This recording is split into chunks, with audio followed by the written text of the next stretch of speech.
This is Wiltshire Council. When I rang them quite some time ago, they said a woman is anyone who identifies as a woman. Hello, how are you? I'm fine. Good. What are you going to ask me? I'm going to ask you if Wiltshire You know that we're going Council... to disagree on this, don't you? Yeah, but I'm going to ask you about the law and Wiltshire Council and whether or not you're now going to provide single-sex spaces for women, Okay. and that a woman is an adult human female.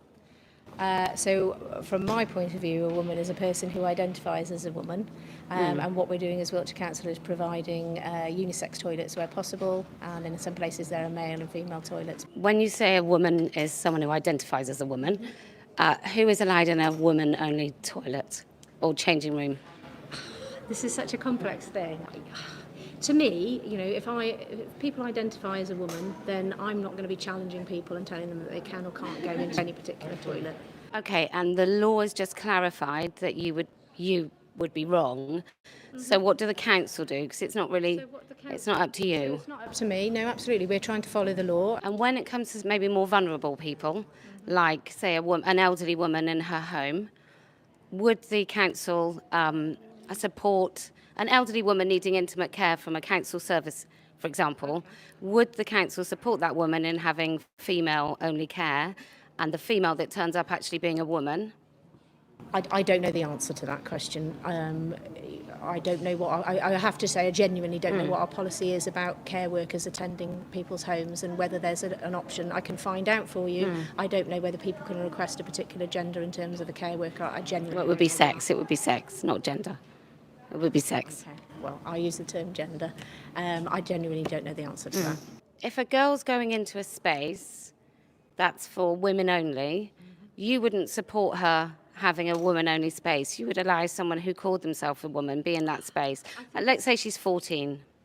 I think it's, I'm obviously the mother of daughters, and it's a really complex issue, and obviously every gender is entitled to have a space where they feel safe. Every person is entitled to have a space where they feel safe. What I don't feel I would be comfortable with is policing toilets. So what if there's a 13-year-old girl that you've just seen go in that toilet, and she's in there, and you know she's in there on her own, you've just watched her, and then a person who identifies as a woman, who's 6'2", follows her in? Are you at all concerned? I won't necessarily know what that person is. That's ridiculous to say that you wouldn't know what a man was and what a woman was. I think it's I don't think it's as simple as you saying to me, what would you do? So what you want me to say is I would tell them not to go into the toilet because it's breaking the law. If I was... No, I want you to be honest. So I want to... my honest answer. Yeah. Not happy with No. I wouldn't be watching somebody going into the toilet and following them in to check their gender. So what if it was just a bloke? What if it was just a man then? Would you be concerned? Into a toilet? Yeah. Into a female toilet? Or Yeah.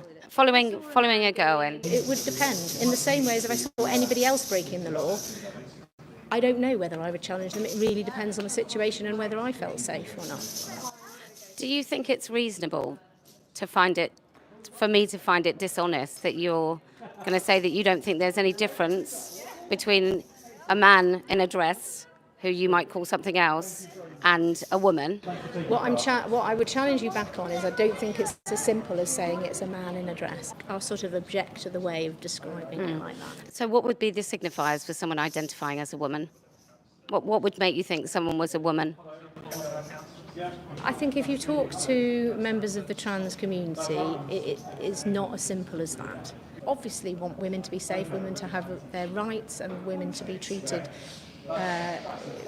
fairly and in society, but I feel the same for all other people. That's a really nice thing to say, but it's quite a difficult thing to do when you have competing rights. I think it'll take a little bit of time for people to understand how we're meant to enact a law like that. I think it's genuinely difficult. I'm not trying to be... And you know the law's not changed, it's just clarified, so you were actually breaking the Equality Act before. I don't think anyone was The council. Yeah, they were. If you were enabling men to go into women's I don't toilets... think anyone was enabling anyone to do anything. Well, you were if you had policies where they were allowed. I think people choose which toilet to go into based on what they feel about their own gender. And so I don't think anyone's enabling. But that was just as wrong in January of this year as after the Supreme Court judgment.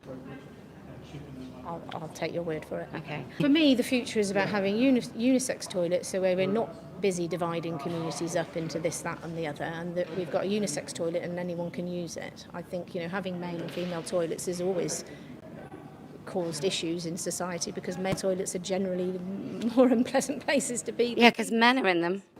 Yeah. So now we've got to share our toilets with men. We don't have single gender toilets. No, but I also don't share my bed with random men off the street. The men in my house are people that I know. But I think that's trying to. But the gender-neutral toilet is ridiculous. That's a ridiculous. Worried. I mean, I don't understand where you're. What about male violence?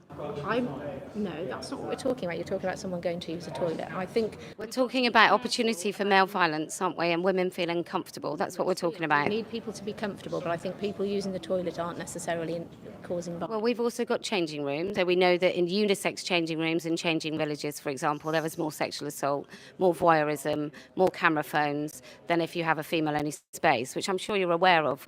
I'm not familiar with that evidence, so I would have to go away and read that. But I know from my previous experience that unisex toilets cause fewer problems than single. For whom?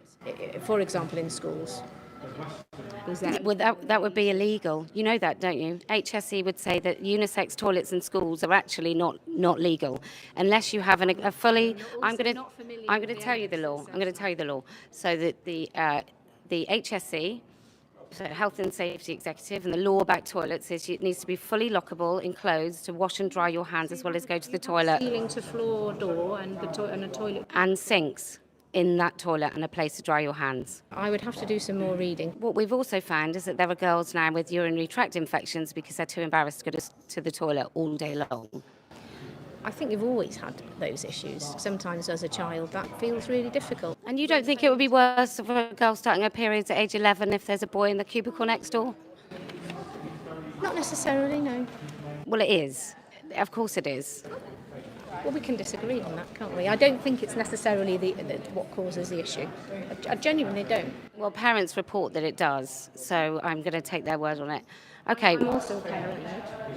Yeah, and I think you must acknowledge that if your daughter had to go somewhere in a private space and there was a boy in there, whether he called himself a girl or not, you would be putting her in a more uncomfortable situation. With my children using unisex toilets, I've got no issues, and I don't think they have either. I think it's quite important that we start doing this. She's a Liberal Democrat councillor. Do you say she doesn't mind her daughter sharing? Can you imagine subjecting your own child to that?